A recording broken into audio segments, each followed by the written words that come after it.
Hello, everybody. My name is Jonathan Chu, and today I am presenting my operational flight analysis of the Garmin G1000 integrated flight deck for Aviate 342. This presentation evaluates the fundamental navigation processing, layout integration, and manual control handling of the system. Our structural focus follows the guidelines in the Garmin Cessna Nav 3 Pilot's Guide. All right, let's get started. In this video, I'm in a simulator for a Cessna 172, and it's equipped with G1000 Garmin. Looking at our system architecture, the G1000 splits operational workloads across a dual display configuration. Right now, I'm starting up the PDF, centralized altitude airspeed, altitude tapes, and just starting as soon as I turn the avionics on. This is the first thing that turns on, is the PFD.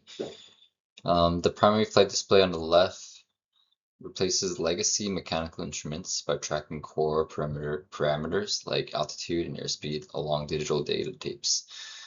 And then the multi-function display, MFD, on the right that I'm turning on right now. It serves as our main positional awareness layer, displaying a moving map and real-time engine metrics. In the center, our GMA 1347 audio panel houses the manual display backup button, which forces revisionary mode to compile all critical flight data onto a single screen if a display fails. Moving on. To interface with the G1000's database, we utilize the concentric dual FMS knobs located on the display bezels. Pushing the FMS knob activates our blue text cursor, as you can see I'm doing right now. Rotating the outer knob shifts the selection line across different text fields, while twisting the inner knob changes individual alphanumeric characters to input identifiers. Rerouting, arrival edits, and approach selections are quickly executed through the dedicated procedures or proc key, which allows the pilot to pull up and inject structured routing logic instantly from the active database. Right.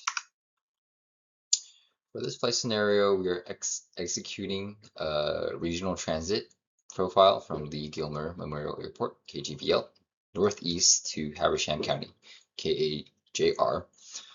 I've already inputted a flight plan directly from KGVL to KAJR, and right now in my recording I am on the runway 5, about to take off and head a direct route to Habersham County. To thoroughly test screen accuracy, track responsiveness, and pilot scanning workloads, the flight was completely hand-flown from takeoff to touchdown. The autopilot was kept disengaged to evaluate the system's ability to support raw manual navigation. Right.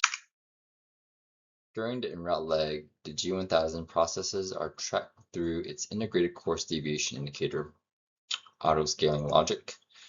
The system alters the lateral limits of the CDI based on our distance from the origin point. Because we are hand flying, maintaining path precision requires continuously scanning the PFD heading bug and referencing the magenta track diamond icon to correct for wind drift and keep our CDI deflection centered. As we approach within 31 miles of our destination, the G1000 captures the terminal boundary and transitions the scale back down to 1 nautical mile to increase system precision, as you can see displayed on the MFD right now. Right, moving on.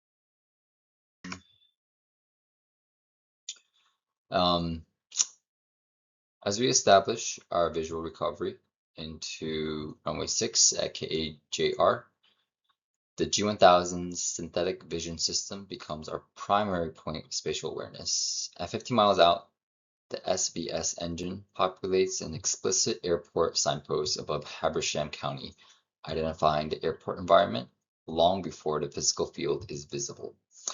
Our final approach, the target runway, is outlined in a sharp white tracking box. By placing our circular flight path marker directly over the runway numbers, we can cancel out wind drift entirely and hold a highly precise stabilized glide path using raw data references.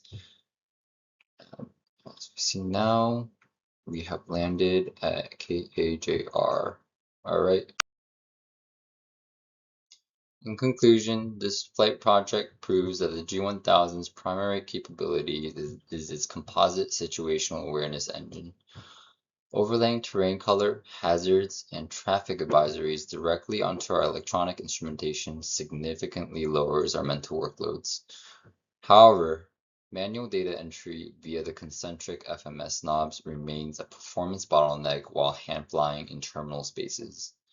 My design recommendation is to integrate a console-mounted physical keyboard unit. This would minimize head down time, speed up text entry, and enhance overall pilot safety during tactical adjustments. Thank you for your time. I hope you enjoyed my presentation, and good luck flying. Bye, everybody.